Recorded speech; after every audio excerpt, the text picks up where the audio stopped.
Her preserver was everywhere sought for, but he did not appear. He was inquired after, but no one had seen him. Carmela was greatly troubled that she had not recognized him.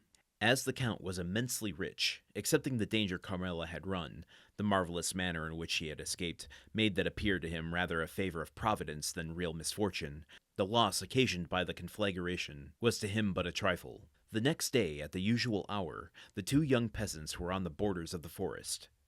Luigi arrived first. He came toward Teresa in high spirits, and seemed to have completely forgotten the events of the previous evening. The young girl was very pensive, but seeing Luigi so cheerful, she on her part assumed a smiling air, which was natural to her when she was not excited or in a passion. Luigi took her arm beneath his own, and led her to the door of the grotto. Then he paused. The young girl, perceiving that there was something extraordinary, looked at him steadfastly. "Teresa," said Luigi, "yesterday evening you told me you would give all the world to have a costume similar to that of the Count's daughter." "Yes," replied Teresa with astonishment, "but I was mad to utter such a wish." And I replied, "Very well, you shall have it." "Yes," replied the young girl, whose astonishment increased at every word uttered by Luigi. "But of course your reply was only to please me." "I have promised no more than I have given you, Teresa," said Luigi proudly. "Go into the grotto and dress yourself." At these words he drew away the stone and showed Teresa the grotto, lighted up by two wax lights, which burned on each side of a splendid mirror. On a rustic table made by Luigi were spread out the pearl necklace and diamond pins, and on a chair at the side was laid the rest of the costume. Teresa uttered a cry of joy, and, without inquiring whence this attire came, or even thanking Luigi, darted into the grotto transformed into a dressing room. It's a bad habit of mine to psychoanalyze people that I encounter. I've been working on it for years. It comes from my need to have control over my surroundings as a security. Comes obviously from an insecurity or feeling of unstable environment. It's a bad habit. I hate doing it. I don't like when I fall into those habits. Years now I've been working to break the habit. Sometimes, though, I can't help do it with fictional characters. And I don't want to diagnose anyone. I can't. I'm not that person. I don't have the ability to do so. I encourage others to also work to not diagnose other people. Unless you are, an accredited doctor and expert in your field. That said, Luigi and Teresa are both exhibiting very interesting psychological traits that are hard to ignore. The ups and downs of Luigi, the emotional ups and downs, his jealousy, his kind of bottled rage. I mean, jealousy is one thing that could be a healthy emotion in most people. It's the sheathing and unsheathing his knife that indicates a rage that is being triggered by his jealousy. That is what's scary.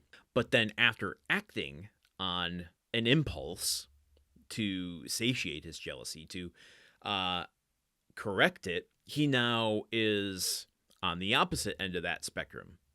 He's flying high. He's smiling. He knows he has done a thing that he, do we want to say is proud of? There's a little bit of pride, I think, in some of his dialogue to Teresa here. That is a very potentially dangerous set of attributes for a character to have. I'm not going to call him a person.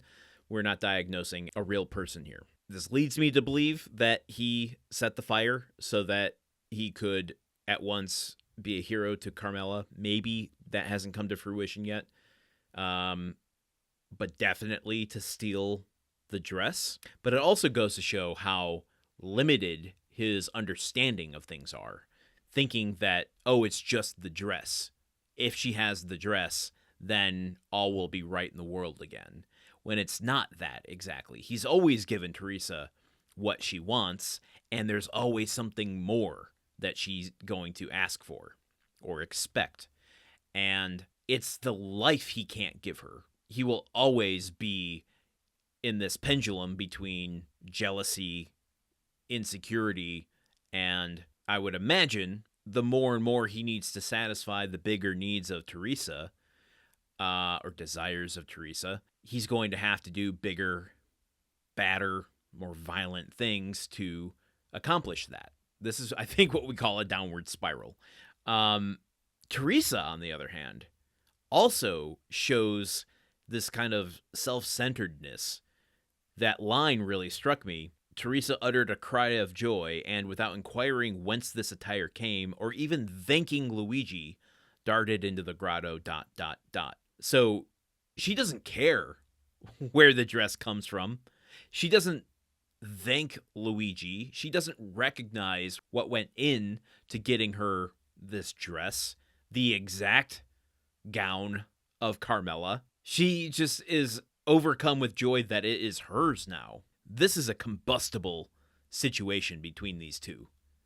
I can't even imagine what's going to happen by the end of this story, nor how it's going to affect Franz and Albert. I constantly have to keep reminding myself that this is all a demonstration of why Luigi Vampa is the most dangerous bandit in Rome. We have a week of episodes left, and we got to get back to Franz and Albert at some point and understand why they can't go out past dark in Rome. Clearly, the story between Luigi and Teresa has to be heading for tragedy. This isn't the type of story we set up that is going to have a happy ending. So what is going to lead to Luigi becoming Rome's most notorious bandit? I don't know. I'm a little nervous to find out because we've already gone to a lot of dark places this chapter. But I guess the doctor is now leaving the building, and we will continue here tomorrow with a bit more of Chapter 33.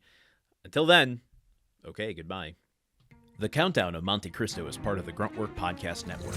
This show is produced, edited, and hosted by Landon Solano. The original text of The Count of Monte Cristo by Alexandre Dumas. Theme song by Magic Solo.